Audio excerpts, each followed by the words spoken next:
the big trend I wanted to talk about, Stephen, is about humanoid robots.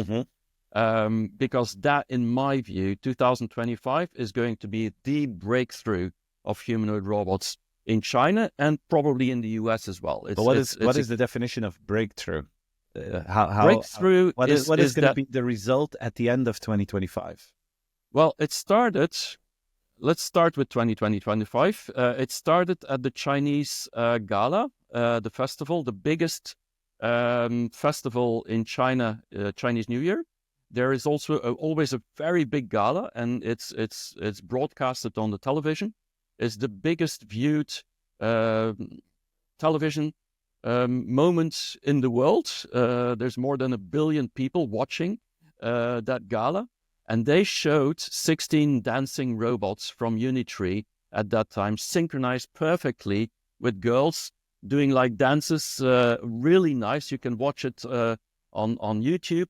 It was very well done, and the whole China saw it. And usually, typically, when they do something like that at that moment, it's like, okay, this is going to be the big thing that everybody's going to do.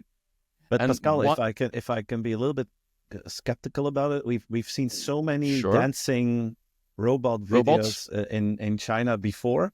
And they're very good in that. But I mean, you can pre-program those moves. What I'm interested in, when will one of those machines will be able to empty my dishwasher and do the laundry and clean up the kitchen when I'm done cooking?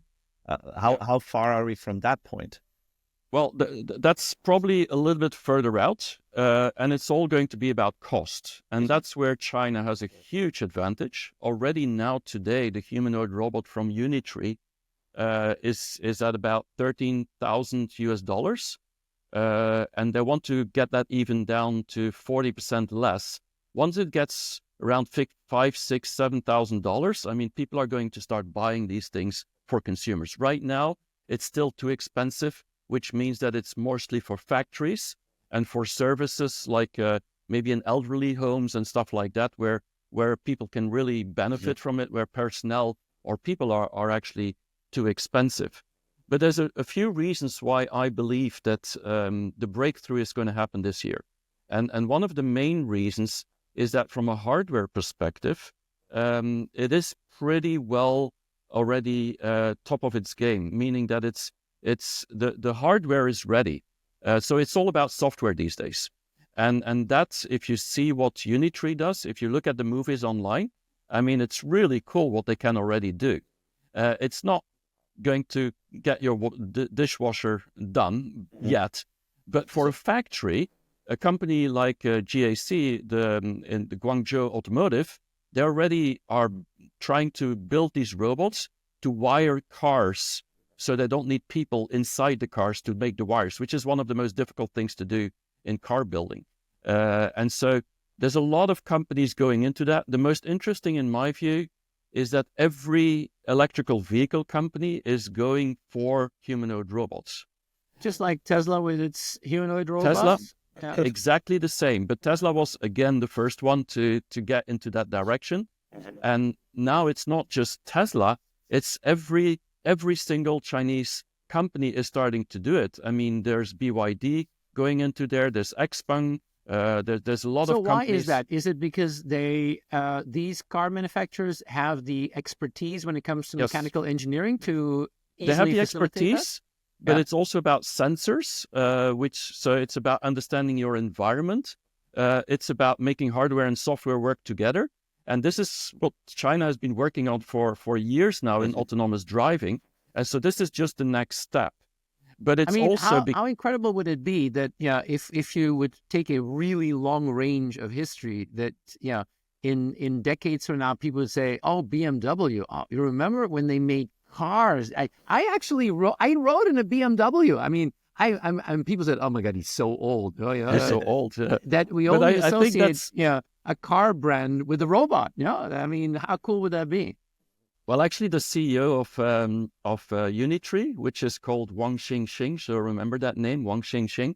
So we will forget it, Pascal. We have to be one honest Xing about it. Xing. Okay, One we'll Xing find Xing, it. yeah. One Xing Xing. It's not too hard to remember. No, but he's we'll about forget 35 years old. He also worked at DJI, but it's quite interesting that he said that robotics today, humanoid robots, is where EVs were a decade ago. And so he says in the next 10 years, what we're going to see is hundreds of companies in China trying to build these humanoid robots. And then in 5 or 10 years from now, there's probably going to be 100 left, and then there's going to be 50 left. And these are going to be the next BYDs and XPengs and of China. So they're predicting that 2025 and 2026, but specifically this year, will be the year where everything will change. And that has everything to do with the factories, where now more and more, I mean, we have to know China last year, 2024, had 1.3 million people less on the working as a working population. So that's 1 million people every year you have to replace somehow by robots. That in itself is already a good market. So it is happening. And the craze is really there. And I believe that China is going to be leading probably in terms of price. They're going to be leading in terms of mass production for sure. Already 56% of all the top 100 companies in the world in humanoid robots are Chinese. 55% are integrators of the world are in China. And so what you see, it's very clearly that China wants to become the factory of the humanoid robots. And 2025 is going to be that year.